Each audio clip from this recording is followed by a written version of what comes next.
La semana en RCR. Actualidad, entrevistas, comentarios del acontecer nacional e internacional en la semana de RCR TV. Seguimos en la semana a través de RCR, Red de Comunicación Regional. Nuestro agradecimiento a las estaciones de radio y estaciones de televisión que nos permiten ingresar en directo, en simultáneo, a distintos puntos del territorio nacional. Lo anunciado, ya se encuentra con nosotros el arquitecto Raúl Molina, a quien le agradecemos la amabilidad, la cortesía que siempre tiene con RCR.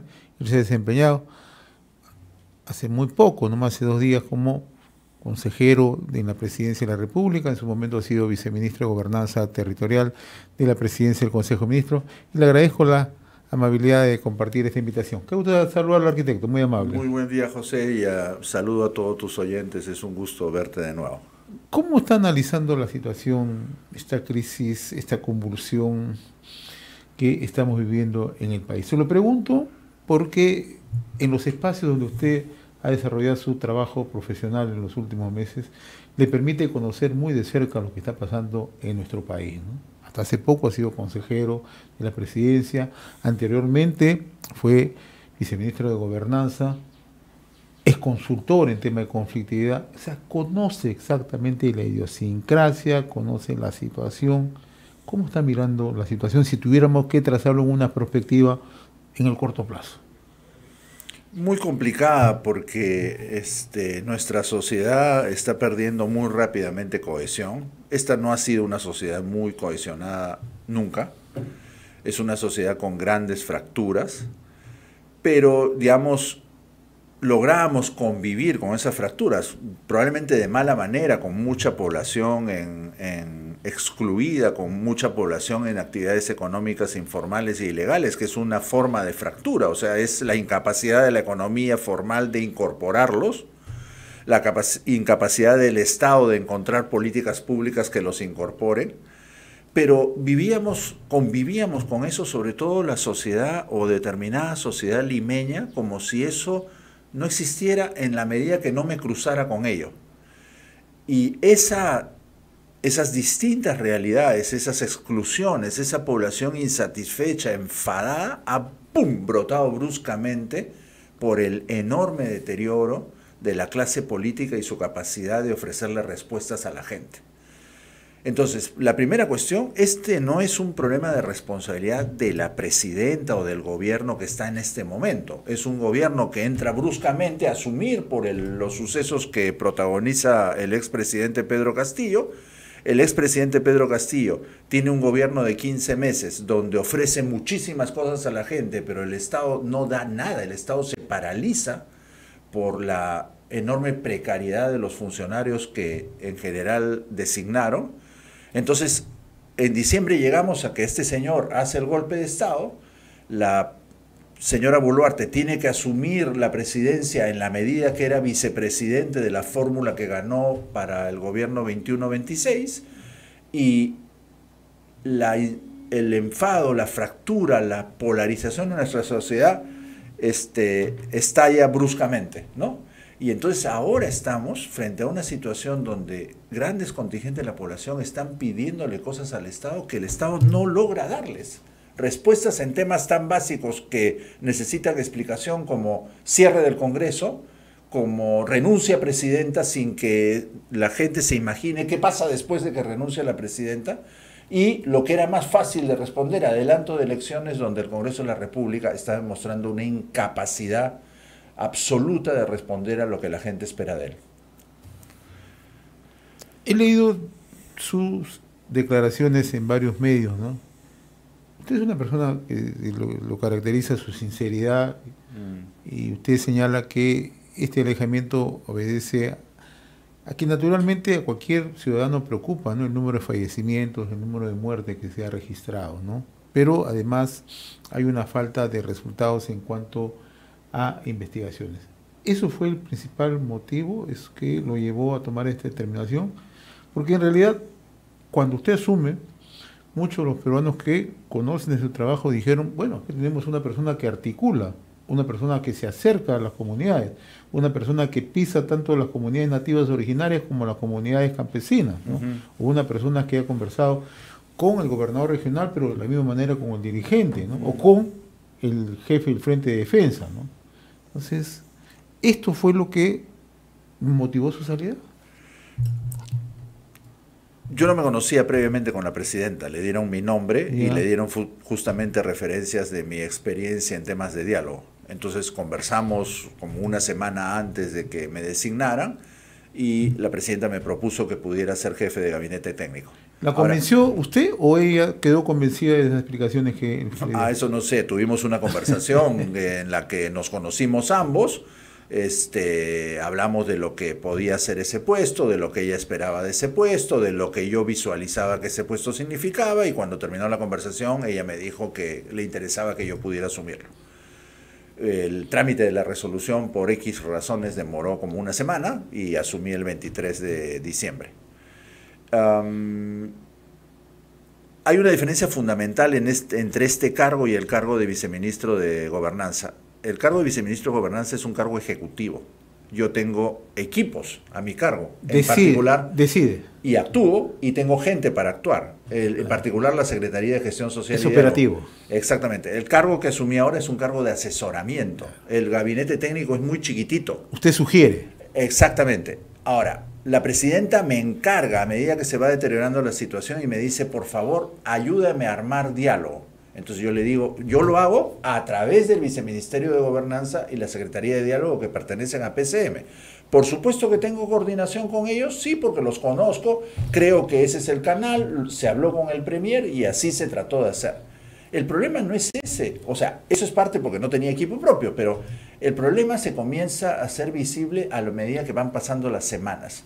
Cada vez que intentamos, sea yo, el viceministro de Gobernanza o la Secretaría de Gestión Social y Diálogo, de promover diálogo en los departamentos donde había más indisposición de la gente, como Puno, como Cusco, como Apurímac, éramos permanentemente rechazados por pertenecer al gobierno. Incluso en el caso de Puno, el equipo de la Secretaría de Diálogo que fue amenazado en la calle más de una vez, tanto es así que por su seguridad los tuvimos que retirar de Puno. Ya no teníamos interlocutores a nombre del Ejecutivo. Cuando se habló, hubo una reunión con el gobernador regional. El gobernador regional, además de que puso algunas condiciones, dijo que estaba dispuesto al diálogo, pero tenía muchísimo temor de asumir una iniciativa él solo. Entonces, ¿hacia dónde migro? Migro a tratar de convencer a otros actores no estatales que asuman el liderazgo de iniciativas de diálogo, proponiendo mediar entre los actores del Estado. Particularmente con el Poder Ejecutivo. Ese proceso se ha estado trabajando. El problema es que ese proceso es mucho más lento porque tienes que convocar y convencer voluntades de terceros que asuman el rol que te tocaría a ti como Poder Ejecutivo de convocar. Y en ese proceso estábamos. Y yo reconozco que en la perspectiva de la señora presidenta, con la enorme presión que tiene por la situación en la que estamos, ella quería resultados rápidos. En términos de que tuviera instaladas mesas de diálogo. Yo le decía, presidenta, la estrategia de diálogo que estamos obligados a tener, porque el Ejecutivo está deslegitimado por el número de muertos que cargamos en la espalda, no permite hacer eso. Usted acaba de plantear algo que resulta real en términos de establecer cualquier canal de acercamiento, cualquier nivel de comunicación, por más mínimo que sea. ¿Cuánto pesa en esto que la opinión pública o los lugares donde se quieren establecer el diálogo digan, momento, hay muchos muertos, yo no puedo conversar con tantos muertos? ¿Pesa mucho? Por supuesto que pesa. O sea, en una democracia, o sea, en algún libro leí que en las democracias pueden haber fallecidos, pero las democracias, desde la democracia, ofrecen respuestas a esos fallecidos. Ahora, cuando son tantos fallecidos, la respuesta es más difícil. O sea, hemos visto en Brasil, en esos días nomás, los disturbios que hubo cuando Lula asumió, 1.500 personas detenidas sin ningún muerto. Vemos cuando la policía francesa reprime a los chalecos amarillos, les da en el alma, pero no muere nadie. Encarcelan a un montón de gente. En cambio, nuestra policía tiene algunas restricciones legales que la limitan en su capacidad de capturar gente en medio de las protestas, y eso disminuye su capacidad de acción y multiplica los riesgos de excesos. porque las manifestaciones se vuelven mucho más violentas y la policía no puede retirar de la manifestación a los que asusan más la violencia, que es lo que permite bajar la tensión de la masa. Ahora, otro tema que seguramente usted nos puede ayudar a explicarlo, particularmente yo siempre hago ese distingo, ¿no? Todo eso estaba elaborado, preparado. Pedro Castillo, en cualquiera de los escenarios, fue un golpe fallido, un golpe de Estado, la interpretación que querramos darle, o la posibilidad de un cierre de Congreso de la República, pero íbamos a tener este escenario porque ese escenario se ha ido preparando. ¿Usted ha sentido eso? Que se ha ido contando con algunos resortes que en determinado momento iban a salir a las calles a agitar si se cerraba el Congreso o se tomaban otras medidas. Honestamente, no he visto ninguna evidencia de que haya habido una organización logística previamente preparada.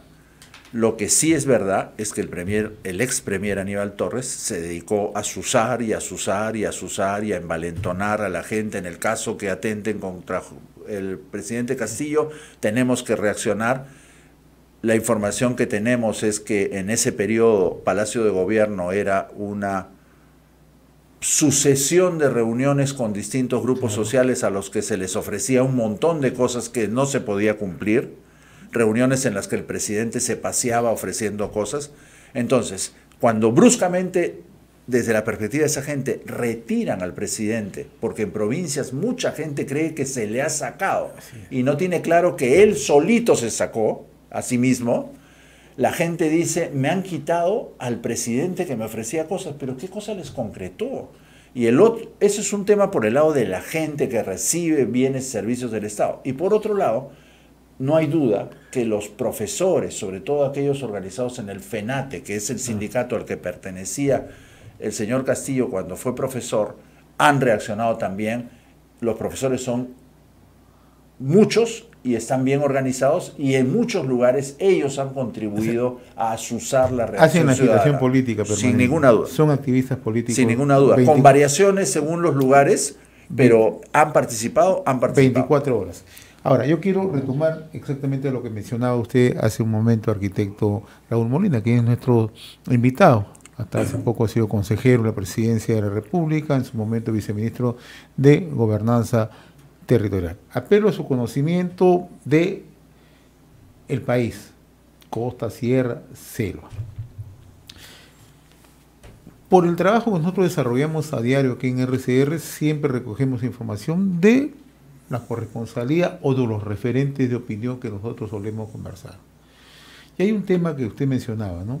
Se ha ido incubando permanentemente a Castillo, le dieron un golpe de Estado, no solamente el Congreso, sino con el apoyo de las Fuerzas Armadas, y eso ha ido calando, ¿no? Sobre todo en Sierra Sur del país.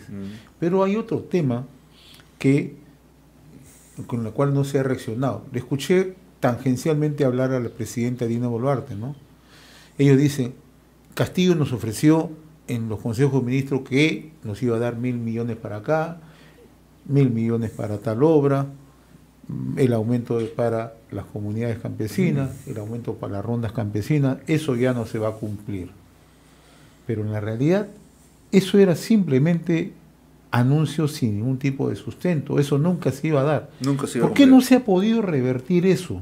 Porque eso también cala mucho y en las radios rurales, en las radios municipales, ese es un discurso permanente. Y sabemos nosotros que eso estaba totalmente alejado de la realidad. Se lo pregunto porque usted, cuando estaba en conflicto, sabe cómo se manejan.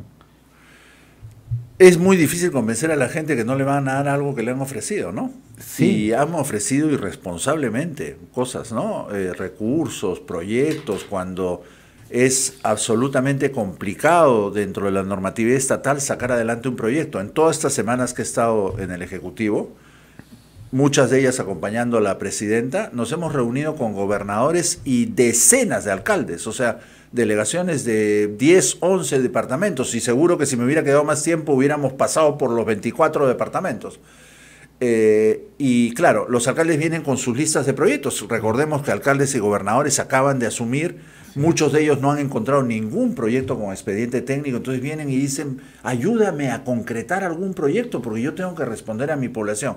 Y es un trabajo de filigrana poder hacer eso, ¿no? O sea, mucho detalle, hay que estar con los ministerios, con el Ministerio de Economía y Finanzas, con los propios gobiernos locales para que completen lo que les corresponde. Entonces no es cuestión de ofrecer y ofrecer y ofrecer, o sea, así no funcionan las cosas en el Estado. Entonces le es muy difícil a la gente aceptar eso porque tienen años de mecedora por parte del Estado. Y lo que tenemos que cambiar, José, es ese Estado mecedor. Tenemos que construir un Estado que sea capaz de darle las cosas a la gente y para eso, no tengo duda, hay que simplificar un montón de normas. Le pedimos a los pobres alcaldes de distritos que no tienen casi recursos que cumplan los mismos requisitos que un ministerio. Arquitecto, lo escuchaba con atención el otro día en Canal N hablando del tema de descentralización. ¿Por qué le traigo este tema? Porque por una razón muy elemental, ¿no? Nosotros acá en RCR hemos venido denunciando permanentemente desde el año, pues nosotros tenemos esta plataforma, tiene como 6 años, ¿no? Y desde esa fecha hemos venido denunciando todas las irregularidades, las acciones ilícitas que se cometen en los gobiernos subnacionales. Y nadie ha tocado los gobiernos subnacionales. Tangencialmente, ahora he visto que el Contralor General de la República dice no, se ha perdido tanto por corrupción. Pero los gobiernos que han ido sucediéndose, y lo voy a mencionar, ¿no? Desde Ollanta Humala, desde el gobierno de Pedro Pablo Kuczynski, el gobierno de Martín Vizcarra, o sea, no han tocado los gobiernos subnacionales sabiendo que la corrupción se incubaba ahí.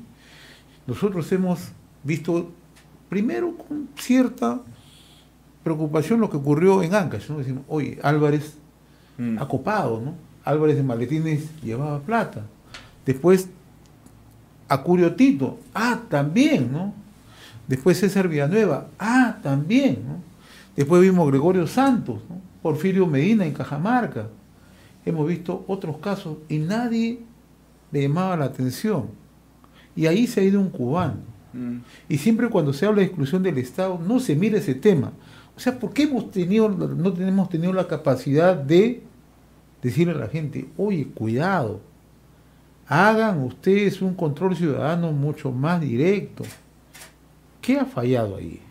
Que nos hemos negado a hacer una descentralización de verdad. Lo hemos conversado contigo durante todos estos años que nos conocemos muchas veces, ¿no? Y en aquella entrevista en Canal N que refieres, traté de hablar de eso. O sea, hoy día se discute, el Congreso tiene una discusión absolutamente superficial sobre las reformas que necesita el Estado peruano, ¿no? Entonces la discusión es reelección de congresistas, bicameralidad. Eso es la parte de encima del porongo de leche, la nata del porongo de leche. El porongo de leche son reformas más internas del Estado y ahí un tema clave es descentralización. Así es. No podemos discutir reformas del Congreso sin discutir reformas de gobiernos regionales y municipios y discutir reformas de los sistemas administrativos del Estado, inversión pública, contrataciones y adquisiciones y control.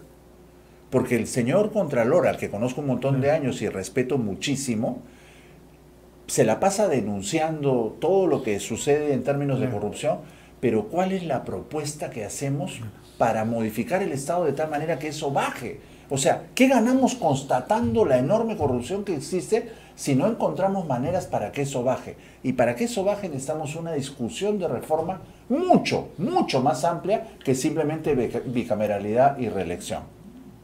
De congresistas, obviamente, ¿no? Entonces, está pendiente esa discusión y para mí esa discusión, José, debería hacerse usando este periodo de transición. Cuando a mí me preguntan cuál debe ser el debate de cara a una renovación del gobierno a fines del 23 o durante el 24, es que deberíamos usar este tiempo para discutir la agenda de reformas que tendrá que aprobar el siguiente Congreso. Ayer discutiendo con un amigo me decía, no, ya dependerá del siguiente Congreso. Es que si depende del siguiente Congreso, la discusión va a ser igual de torpe que la que tiene el Congreso actual. Hagamos una discusión sobre qué tipo de reformas necesitamos los peruanos y peruanas para que el Estado comience a servir realmente a la gente.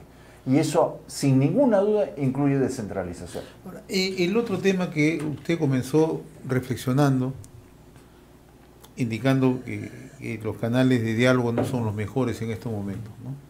Yo me temo que en estos momentos, y es muy doloroso decirlo a veces, no tengamos o una persona o una institución que pueda articular un diálogo en la rapidez que se necesita. Antes apelábamos, le voy a mencionar nombres, ¿no? Antes decíamos, ¿quién puede sentarse en la mesa de diálogo? La Conferencia Episcopal Peruana, ¿no? Y poníamos nombres, ¿no? Monseñor Miguel Cabrejos Vidarte puede hacerlo. Y podemos mencionar otro nombre, el Cardenal Pedro Barreto puede hacerlo. O puedo poner otro nombre en Puno, el Padre Garatea, ¿no? O las iglesias. Hagamos un trabajo ecuménico, decíamos, ¿no? O otras instituciones, ¿no? Las universidades, etcétera. Eso no está ocurriendo en estos momentos. O sea, ¿a qué nivel hemos llegado? Usted está en condiciones más o menos de haber percibido que ya no nos creemos entre los peruanos. Ya no nos creemos entre determinados peruanos. O sea, los peruanos más pobres y excluidos, y también los peruanos más ideologizados, porque son dos segmentos distintos, y los representantes del Estado no logramos hablar entre nosotros. Y si en algo me he ocupado en las últimas 3 o 4 semanas, ha sido hablando no solo con representantes de la Conferencia Episcopal, sino con representantes de las distintas confesiones evangélicas que existen en el país. Ofrecido, ¿eh? Por supuesto que sí. Y de buena fe, ¿eh? Podría dar mi teléfono para que vean todas las llamadas que tengo con varios de ellos, y además con representantes del sector privado, representantes de organizaciones no gubernamentales, como por ejemplo no se llama Confluencia, Coalición Ciudadana, la iniciativa que, digamos, capitaneó en lo visible transparencia, pero que incorporaba centenas de instituciones. La Asociación de Universidades, de la cual forma parte la UNI, la Asamblea Nacional de Gobiernos Regionales, Cooperación Internacional. He estado conversando con varios. ¿Por qué? ¿Qué quería? ¿Qué buscábamos? Y eso se ha hecho junto con la Secretaría de Gestión Social y Diálogo, porque, como digo, yo no soy ejecutivo, no era ejecutivo. Es que esas instituciones o parte de ellas lanzaran una iniciativa de diálogo a la que convocaran al Estado. Y también convocaran a las organizaciones de sociedad civil y sociales de base de los departamentos en conflicto. Y que esas instituciones, que son absolutamente respetables, nos ayudaran a reencontrarnos y a dialogar. Ese es un proceso complicado. El martes pasado hubo una reunión que creo que fue relevante, pero no termina de desembocar en una iniciativa pública. Después hubo una reunión entre universidades públicas y la Asamblea Nacional de Gobiernos Regionales que generó un comunicado que ha circulado en redes, y la idea es que eso siga avanzando. Igual se estaba haciendo en Puno, igual con un poco menos de énfasis en Cusco, igual se estaba intentando en Apurímac que estaba muy cerrado, y hemos estado hablando con distintas autoridades, pero ninguna se atrevía a ni siquiera consultar a otros actores territoriales para que se unan a una iniciativa de diálogo. Entonces, la situación está muy complicada, y por eso es que, insisto, necesitaba tiempo. Y yo entiendo que la señora presidenta se impacientara, pero no se puede hacer magia en una situación como la que está en el Perú en este momento. Pero además hay el otro factor, ¿no? La legitimidad a la cual siempre aducen las nuevas autoridades. Yo he conversado con 2 actores que son principales en Puno. Voy a mencionar los nombres. Con el señor Janco, el gobernador regional, y he conversado con el alcalde de Juliaca. ¿Ya? Y ambos me decían, en su respuesta era, si yo me siento a conversar con el Ejecutivo, voy a perder legitimidad. Yo recién me estoy instalando. Eso me lo dijo abiertamente Janco al día siguiente que hubo el tema, el momento más dramático en Puno, ¿no? No me puedo sentar a conversar con ellos. El gobierno perdió toda legitimidad. La renuncia es lo más inmediato que se puede esperar.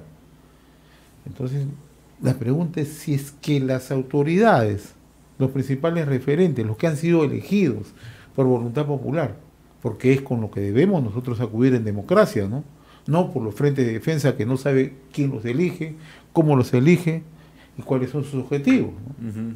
Entonces, si eso no empieza a funcionar, ¿tenemos algún atisbo, alguna salidita como para poder decir, oye, vamos a sentarnos a conversar? Como digo, insisto, poniendo otros actores de la sociedad civil en medio de los actores estatales. Porque ya no lo puede hacer solamente el Ejecutivo. Entonces. No, el Ejecutivo no puede convocar a nadie por el peso. Todo el tiempo nos deslegitima y eso es lo que me terminó decidiendo. Estuve en una reunión el día que renuncié o el día que conversé con la presidenta. Había que cerrar cosas en la oficina y la renuncia tiene la fecha del día siguiente.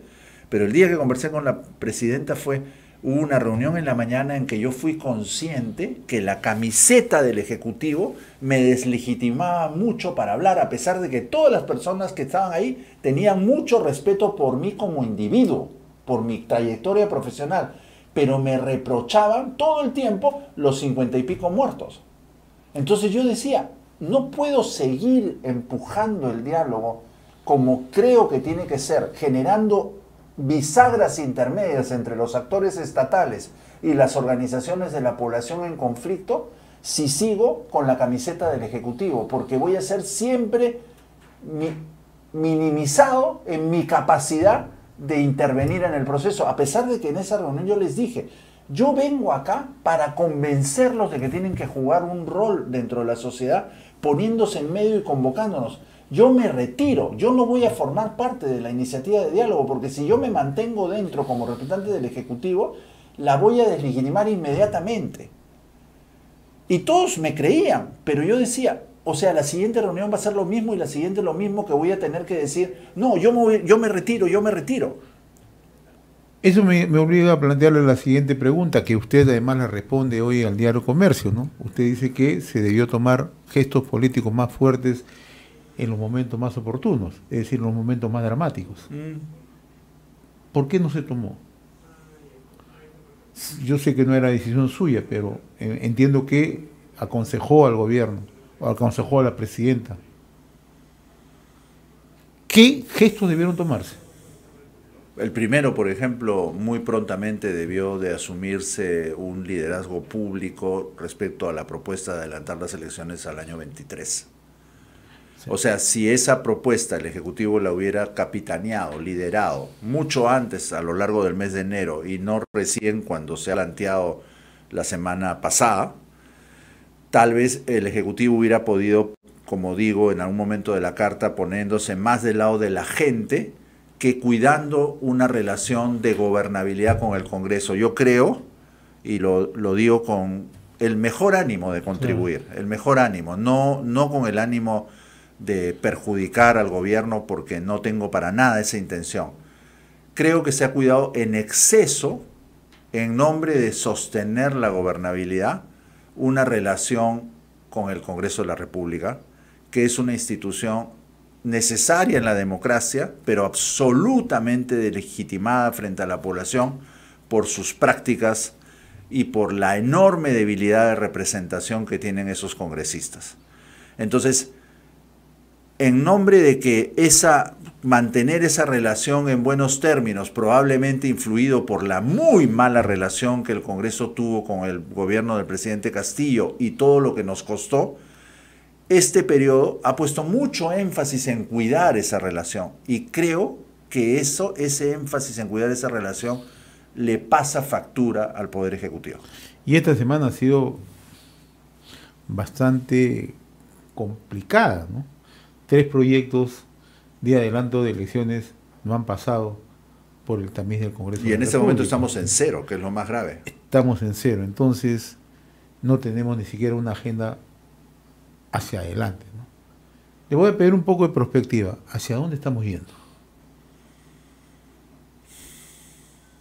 Hay gente que en los escenarios más terribles habla de guerra civil. Hay países que para poder encontrar su rumbo donde todos converjamos han tenido que pasar por procesos así muy duros. Yo no quisiera que el Perú pase por un proceso así, porque esos procesos son terribles. ¿La renuncia ayudaría o complicaría más la situación? Yo sigo pensando que complicaría.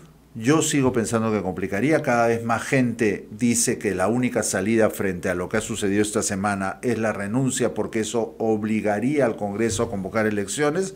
pero hemos escuchado que hay muchos congresistas que con la mayor naturalidad dicen que no, que podría convocarse solo elecciones presidenciales y que ellos pueden quedarse hasta el 26. Y además se amparan en constitucionalistas que hacen esas interpretaciones de la Constitución, que lo que dice la Constitución es elecciones y como no precisa, solo podrían ser presidenciales. No es posible, más allá de que lo que crean en su cabecita esos congresistas, y discúlpeme que hable así, no es posible que este país aguante ese Congreso hasta el 26. Y si no son capaces de darse cuenta de eso, de la inestabilidad y la violencia que puede crear eso, no están siendo responsables, mínimamente responsables. Ahora, siguiendo esa línea de análisis, arquitecto, si no hay renuncia, se mantiene en el cargo, ¿cómo mantenerse en una situación así en el país? O sea, con permanente convulsión, con permanente movilización, y pero además con una agenda temible. Yo le voy a mencionar, porque a eso quería yo llegar. Usted es una persona bien informada, de haber escuchado un diálogo que ayer se difundió, que para nosotros sí tiene la mayor relevancia, de un señor Che Bernaola en Ayacucho, donde dice: si queremos ir a una nueva constituyente, no interesa el número de muertos. Es parte de una agenda. Mucha gente me dirá, no era un enunciado. Particularmente yo no creo. Usted conoce muy bien de cerca eso. Mire, una primera cosa que hay que decir frente a una pregunta como esa es que creo que el peor error que se puede cometer es terruquear a toda la gente que está en protesta. Así es. O sea, no se debe hacer eso porque no toda la gente que está en protesta es terruca. Hay un video también, si seguimos en el tema de los videos, que es muy emocionante, de una señora campesina en Sicuani, con su bandera que dice: yo no soy comunista, yo odio a los comunistas, porque muchas de esas zonas han peleado contra Sendero. Así es. Y han peleado contra Sendero poniendo su vida en juego. Sí. Pero sí es verdad que están entremetidos dentro de la protesta grupos violentos. Que mínimo, pero es una agenda. Exactamente, y que creen en eso. Que creen que el costo de muertos no importa si eso permite conquistar el poder. Y van a seguir empujando a la gente. Y van a seguir empujando. Y van a tener espacio para empujar mientras que el Estado no reaccione. Por eso es que yo creo firmemente que tenemos que construir una iniciativa desde la sociedad que deje de poner la responsabilidad del futuro próximo del país solo en manos del Ejecutivo y el Legislativo. Hay muchas instituciones con mucha respetabilidad que yo les he dicho: hoy día todos tenemos que comprometernos, todos tenemos que mojarnos los pies o meterlos en el barro y comprometernos en asumir nuestro mejor rol para encaminar a esta sociedad hacia un futuro donde nos podamos reconocer unos y otros como parte de ella. Ahí hay un actor estatal que tiene un papel importantísimo que no se puede despreciar: gobernadores regionales. No cada uno individualmente, como colectivo. Si sumamos el poder político de los 26 gobernadores regionales, tenemos un enorme poder político que creo que ellos no han usado. Interesante lo que usted plantea, porque los últimos gobiernos, y lo voy a mencionar con nombre propio, ¿no? El gobierno de Humala, el gobierno de Pedro Pablo Kuczynski, el gobierno de Vizcarra, el gobierno de Francisco Sagasti, hasta el gobierno de Pedro Castillo, siempre buscaban apoyo de los gobiernos regionales. Salían los comunicados permanentemente cuando llegaban a los bordes ejecutivos. No, yo estoy hablando de otra cosa ahora. No, claro, ahora no ocurre nada de eso. No está ocurriendo nada de eso. O sea, por el contrario, vemos que muchos intentan alejarse de el diálogo con el Ejecutivo. Entonces, ¿cómo convencer a este grupo? Yo hablaba de que parte del problema que hemos tenido ha sido cuidar como única relación política que haga viable la gobernabilidad, Ejecutivo y Congreso. Esa relación es muy limitada y los dos actores tienen muchas limitaciones. Hay que empoderar al actor gobernadores regionales, son nuevos. Son nuevos, cierto. Y ellos pongan una agenda política que interactúe con la relación Congreso-Ejecutivo y convirtamos esa discusión política en una nueva geometría de tres. Ya no solo Ejecutivo y Congreso, sino Ejecutivo, Congreso y gobiernos regionales, con los municipios detrás. Ese es un enorme poder. Ahora, que ellos lo hagan solos es difícil. Yo creo que el gobernador de Arequipa, que actualmente preside la Asamblea Nacional de Gobiernos Regionales, tiene todo el potencial para liderar una iniciativa de ese tipo. Pero hay que ayudarlos, hay que acompañarlos con otros actores de sociedad civil, así como está intentando una de las asociaciones de universidades públicas. Otros actores deben colocarse al lado de los gobiernos regionales y ayudarlos a construir una agenda de reformas que permita modificar los términos de relación entre el Ejecutivo y el Congreso.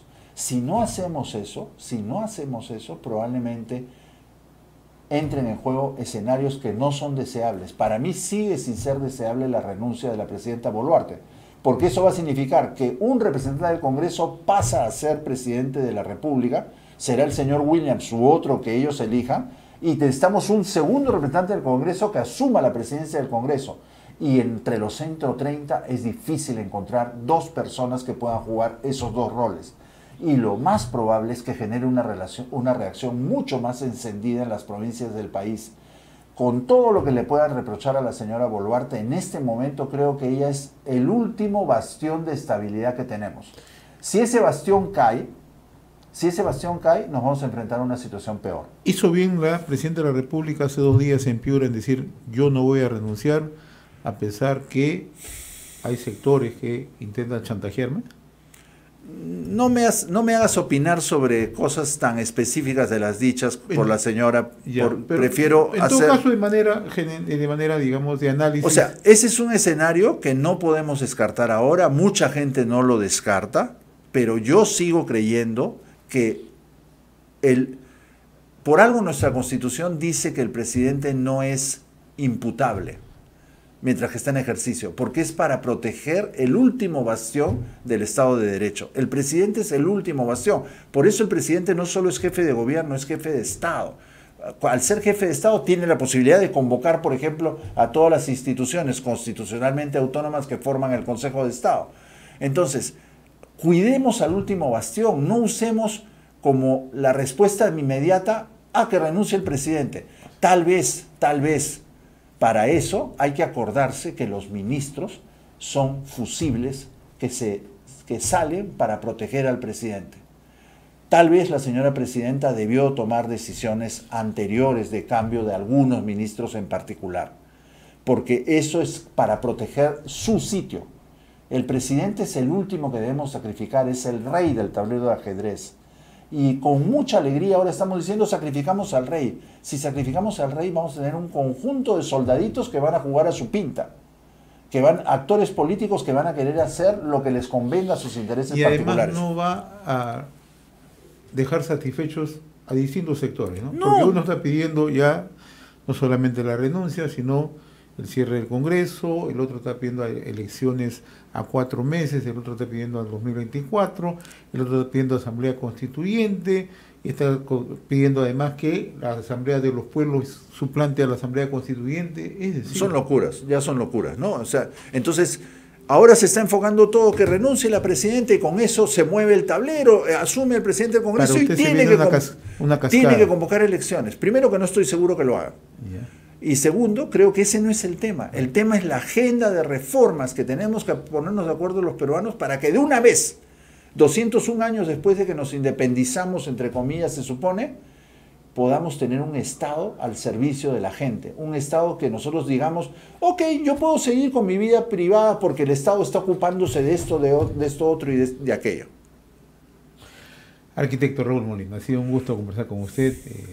Le agradezco la gentileza que he tenido con la semana en RCR, Red de Comunicación Regional. Lo voy a seguir molestando ya para pedirle un poco de análisis en relación a lo que se viene, sobre todo en el tema en las regiones, en el tema de conflictividad, que estoy seguro vamos a tener que enfrentar de manera estoica, no en los próximos años, sino en los próximos días. Sí, y yo creo, José, que todos aquellos que reflexionamos el Perú tenemos que ayudar a que nuestros hermanos y hermanas en provincias, que tienen toda la legitimidad del mundo para estar insatisfechos y enfadados por todo el engaño que han sido víctimas, entiendan que la violencia extrema no nos va a ayudar a tener un país mejor. Tenemos que encontrar una manera de reencontrarnos, hablar francamente, escucharnos. Yo siempre decía cuando era vice, lo primero que tengo que hacer cuando llego a una mesa de diálogo es reconocer que esa gente que está al otro lado protestando son iguales a mí. Tienen el mismo derecho de estar molestos que el que tengo yo. Si ya estaban molestos, Pedro Castillo contribuyó a que se molesten más, ¿no? Polarizó más. Polarizó más. Sí, o sea, ¿no? contribuyó a generarles expectativas de solución cuando el señor no tenía ninguna herramienta para solucionar nada. Así de simple. Arquitecto Raúl Molina, ha sido un grato conversar con usted. Un gusto, muy amable como Muchas siempre. gracias a ti. Hemos presentado La Semana en RCR TV a través del canal 796 de Cable Más.